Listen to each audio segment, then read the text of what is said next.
everyone, Zero JD here with the XBLA Fans Channel. I'm here to give you a quick taste of stories. The Path of Destinies. It's essentially a action-adventure game that's kind of hack and slash with very mild magic. It's essentially a secondary ability, but whatever.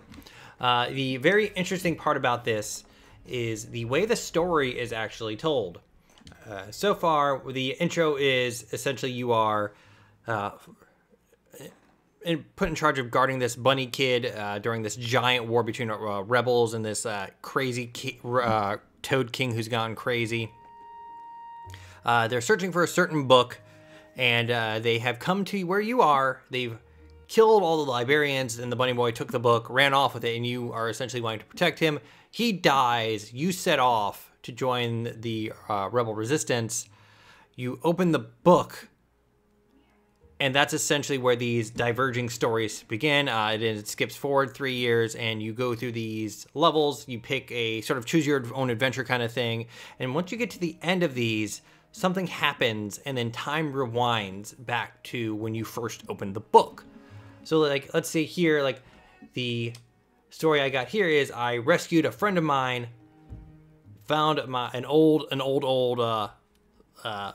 close friend of mine, then tried to do these other things. Turned out that the old friend of mine that I rescued betrayed me. I died, and then I went all the way back to the beginning. However, I did discover that he was a traitor, and that will come up later on during the story for information that I would not have had previously. I've discovered that there was an evil stone and then this crazy doomsday weapon. It'll kind of fall into place as I play. So we're going to continue the game. Parted over the Isles of Boreas. And this is what plays every time as it kind of rolls over. The rebellion was I'm going to let this go ahead and talk and chime in as I go. Base. They needed a game changer.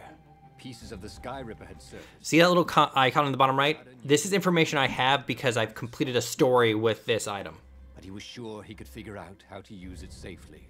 Also, a temple had risen out of empty desert. So earlier, the Iblis was supposed to be a great thing of power. I, however, have learned that it will corrupt me. Dangerous artifact. There you go. It could corrupt its user into a bloodthirsty monster. Maybe he could find a way to use it. To take its power without surrendering to its wickedness. And also, his old friend Lapino needed rescuing. So, at first we didn't know Lapino was a traitor until the very end of the story. So during the first run-through of this, I had no idea that he was going to betray me.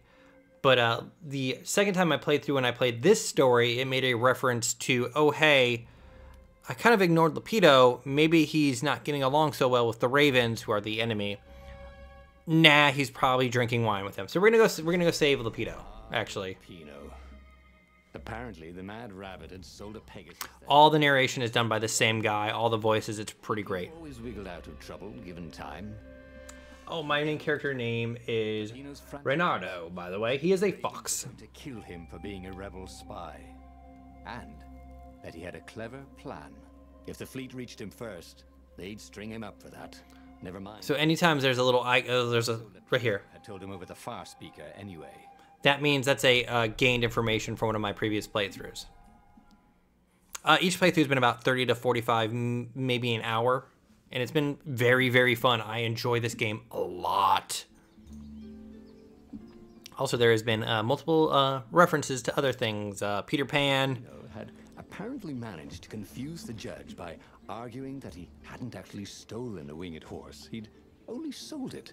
But wait, where was the prison? The village was empty. This is Reynardo. He fled the Ravens. My abilities are... oh, I spin. Achievement.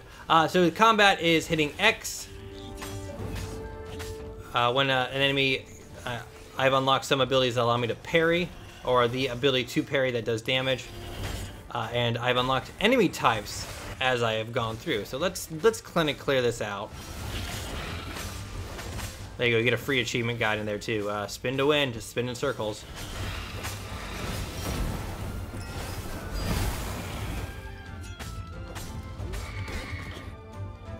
Alright, cool.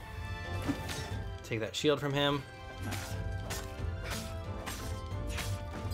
There we go. So you've kind of seen the combat there, and I'll break it down here.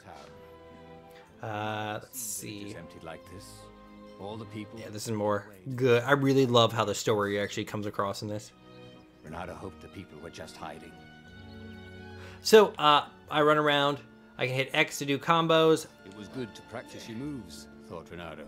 Once in a while, they do have chime in with stuff like this. I can hit Y to shoot a grappling hook that'll pull enemies to me, or if they have a shield, will rip their shield off. I have multiple blades in the upper right. This one, they each have their own effects. Holding right trigger is essentially with the magic. This one slows enemy, heals me. This one adds a fire attack. And I think this one just slows enemies. I haven't used it much.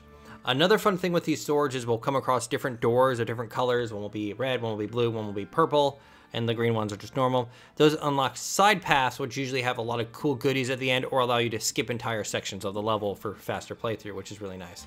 I can dash, and of course there is a level up system and skill system that I will show in a bit once I find it. Renato thought of the Iblis stone and shivered. But I'm like, all these extra quotes are from things because I unlocked these other endings. Friends around him. Clear eyes, full hearts. Can't lose. Yeah, get in there. If an enemy has a exclamation point above their head and I tap the stick and face them and hit X, that will actually give me the ability to counter them. Used to say power gems were cheating. Stupid old fart. But yeah, a lot like Bastion, there's just continual like narration and stuff like that, and it's really good.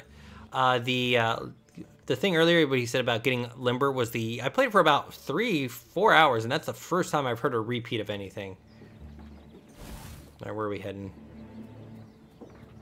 Last time I actually played this, I actually skipped this entire area by going over a platform that kind of just swooped me into the sky. It was kind of cool.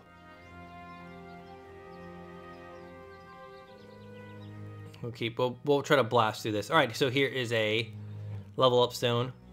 I don't have any levels up. I'm actually really close. So since I've revealed 3 troops, I can actually unlock all of the abilities, but it's normal stuff like health, stamina, more countering damage, slowing down enemies, freezing time and stuff like that. Perfect combos that do more damage, all that kind of normal fun stuff.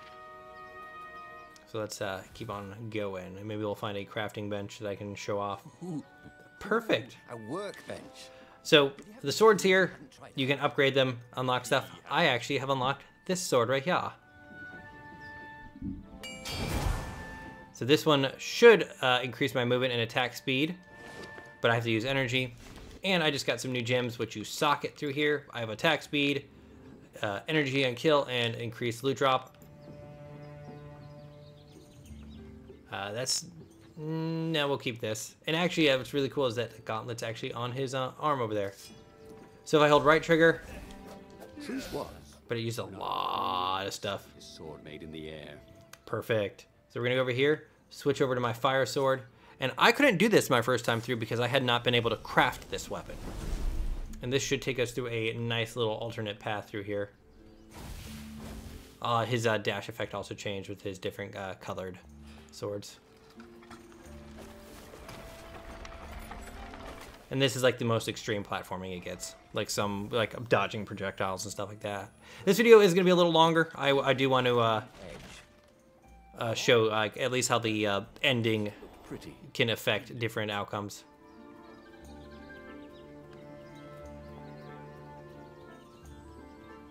And off we go. Yeah. But again, I'm very much loving the story. I like the art. The characters are really well done. I like that all the voice acting is done by one person who's essentially just reading a story.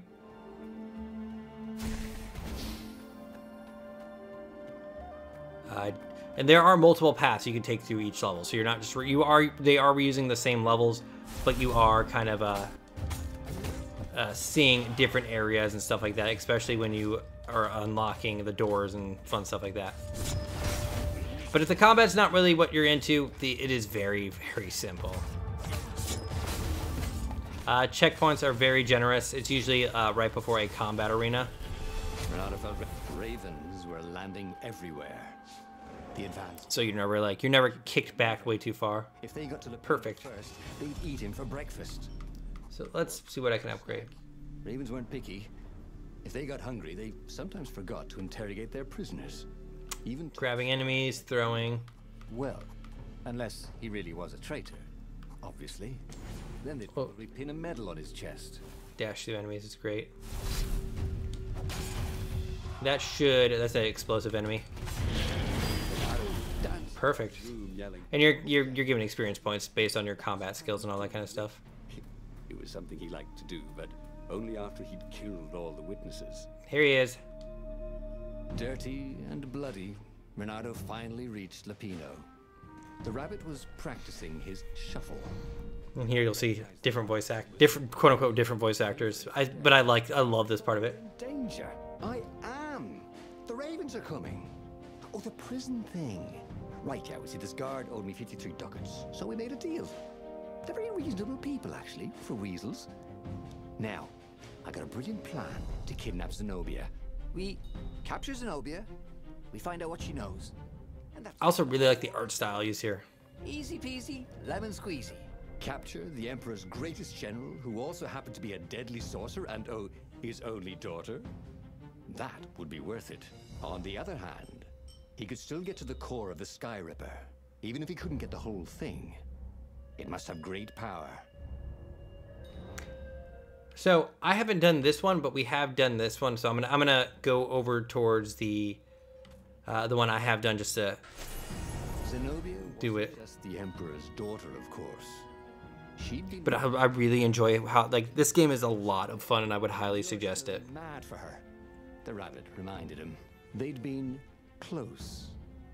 She'd told him things no one else knew. But she'd never told him. So like one of the endings I got for this is that I got a super stone, she got it, got corrupted, and then killed me. Won't give them And it flips me all the way back to the beginning. He'll tell the interrogators, all right, said Lapino. Taking her would change the game, all right.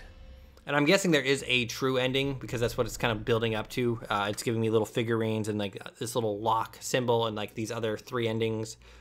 I haven't gotten one that's involved her deeply. I had to admire her efficiency.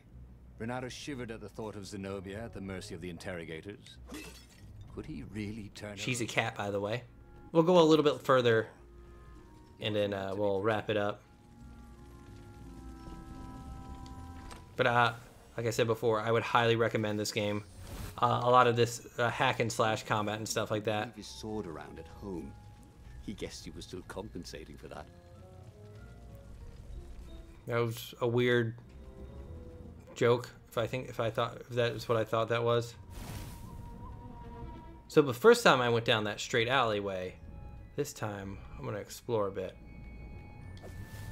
These areas seem also slightly different, and the introduction seemed different than what happened last time, which I really like.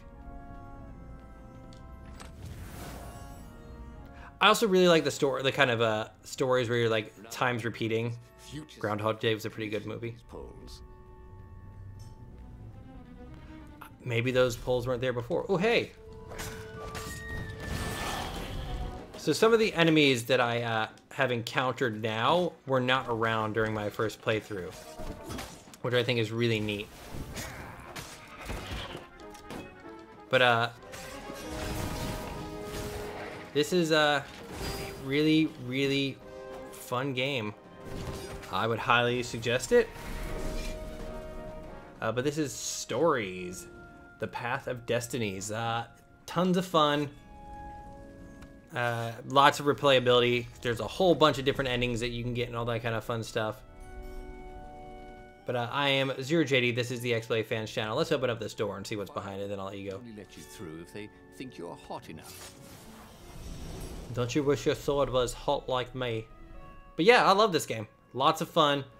Oh yeah, I definitely did not get to here last time I played. Let's just pick this up and then we'll be done with this. A gym, if you get more than one of them, it levels up the gym, and I think the max level is 3. But yeah, this is Stories. the Path of Destinies. I am ZeroJD. This is the XBLA Fans channel. I'm gonna go play through this some more. Oh, here we go. Urging him to capture Zenobia. Obviously, it was a trap. But you never knew how Lapino thought. Sometimes his plans were so convoluted they did the exact opposite to what Lapino wanted. And there must be some way to play on that, Bernardo thought. So this path was not actually open the first time I went through. But I am ZeroJD. I'm gonna let you go now. Thank you very much and have a nice day. Bye.